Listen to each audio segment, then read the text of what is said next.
Model ఫోటోతో తెలుగు ఎన్ఆర్ఐను బురుడి కొట్టించింది ఓ యువతి. యువకుడి దగ్గర నుంచి సుమారు 2.68 కోట్ల డబ్బులు కాజేసింది.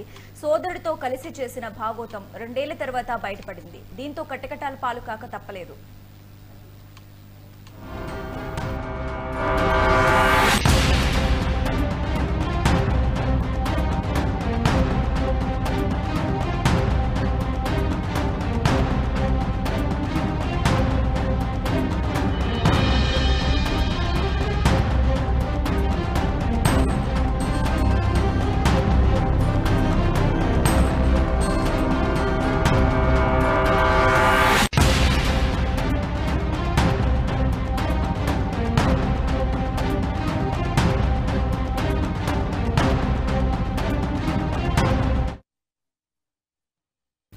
అమెరికా నార్త్ కరోలినాలోని ఓ ఐటీ కంపెనీలో తెలుగు ఎన్ఆర్ఐ పనిచేస్తున్నాడు. అమెరికాలో సెటిల్ కావడంతో పెళ్లి చేసుకునేందుకు మ్యాట్రిమోనీ వెబ్సైట్ ను ఆశ్రయించాడు. 2023లో అతనికి మ్యాట్రిమోనీలో మధ్యప్రదేశ్ ఇండోర్కు చెందిన యువతి మోడల్ బర్కా జైస్వాని పేరుతో పరిచయం చేసుకుంది. కొంతకాలం మ్యాట్రిమోనీ కామెంట్లలో మాట్లాడుకున్న వారిద్దరూ ఆ తర్వాత వాట్సాప్ లో టచ్ లో ఉన్నారు. కొన్ని రోజులకు ఆర్థిక ఇబ్బందులు, అలాగే అనారోగ్యం, విదేశీయానం తన కళ అంటూ పలు రకాలుగా చెప్పి అతని దగ్గర నుంచి విడతల వారీగా డబ్బులు తీసుకుంది. అలా ఏకంగా 2.68 కోట్ల రూపాయలు కొట్టేసింది. ఇటీవల ఆ యువకుడు ఆమెకు కాల్ చేయగా మ్యాట్రిమోనీ ప్రొఫైల్లో ఉన్న యువతిలా లేకపోవడంతో అనుమానం వచ్చింది.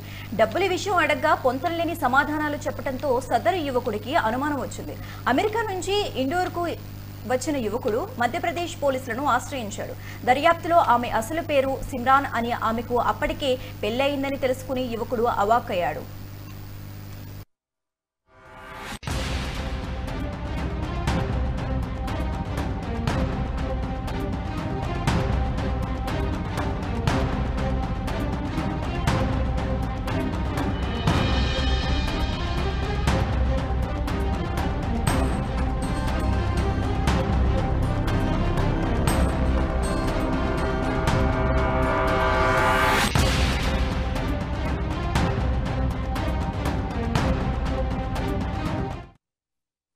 అయితే మోడల్ ఫోటో పెట్టి తన సోదరుడు విశాల్తో కలిసి యువకుడిని మోసం చేసింది.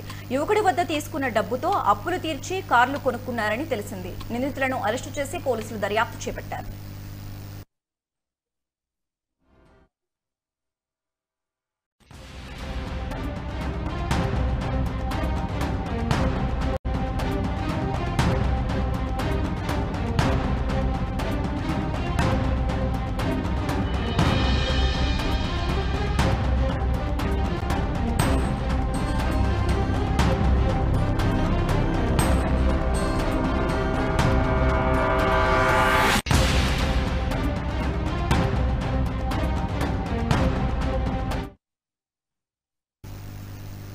రైట్. మోడల్ ఫోటోతో తెలుగు ఎన్ఆర్ఐను బురుడి కొట్టించింది ఓ యువతి. యువకుడి దగ్గర నుంచి సుమారు 2.68 కోట్ల డబ్బులు కాజేసింది. ఇక ఇదే అంశానికి సంబంధించి మోర్ అప్డేట్స్ మా ప్రతినిధి క్రాంతి లైవ్ ద్వారా అందిస్తారు. క్రాంతి, దీనికి సంబంధించి అప్డేట్స్ ఏంటి?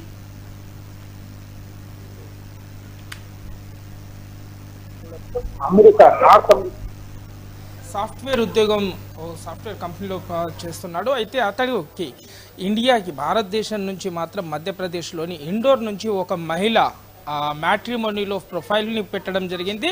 అయితే ప్రొఫైల్ పెట్టిన తర్వాత ఈ మ్యాట్రిమోనీలనే ఈ ఎన్ఆర్ఐకి పరిచయం అయిన తర్వాత చూసుకున్నట్లయితే ఒక మోడల్ ఫోటోల్ని పెట్టి ఒక ప్రొఫైల్ని క్రియేట్ చేసి తను మ్యాట్రిమోనీలో పెట్టడం జరిగింది. అయితే అదే సందర్భంగా వీళ్ళిద్దరి మధ్యలో కొంత సంభాషణ మ్యాట్రిమోనీ వెబ్సైట్లో జరిగింది. ఆ తర్వాత వీళ్ళ పర్సనల్ నెంబర్స్ తీసుకొని కూడా వాట్సాప్లో వీళ్ళిద్దరు కొంతకాలంగా చాట్ చేసుకోవడం కావచ్చు, లేదంటే ఇటు వాట్సాప్ కాల్స్, ఆడియో కాల్స్ కూడా చేసుకున్నట్టుగా కూడా తెలుస్తుంది. అయితే అనంతరం చూసుకున్నట్లయితే కొన్ని రోజుల తర్వాత, అంటే దాదాపుగా 2023 పరిచయం అయిన తర్వాత గత కొన్ని రోజుల కింద మాత్రం వీడియో కాల్స్ మాట్లాడాలని ఎన్ఆర్ఐ బాధితుడు మాత్రం అమ్మాయిపై ఫోర్స్ పెట్టడంతో వీడియో కాల్, అంటే ఒక ప్రొఫైల్ పిక్చర్ మాత్రం ఒక మోడల్ గూగుల్లో నుంచి సెర్చ్ చేసి డౌన్లోడ్ చేసి పెట్టిన ప్రొఫైల్ పిక్చర్ అదే అమ్మాయి అనుకొని పోయి వీడియో కాల్స్లో మాత్రం మరో అమ్మాయి ప్రత్యేకత అవ్వడంతో కంగుతిన్న బాధితుడు, అంటే దాదాపుగా గతంలో 2023 పరిచయం అయినప్పటి నుంచి చూసుకున్నట్లయితే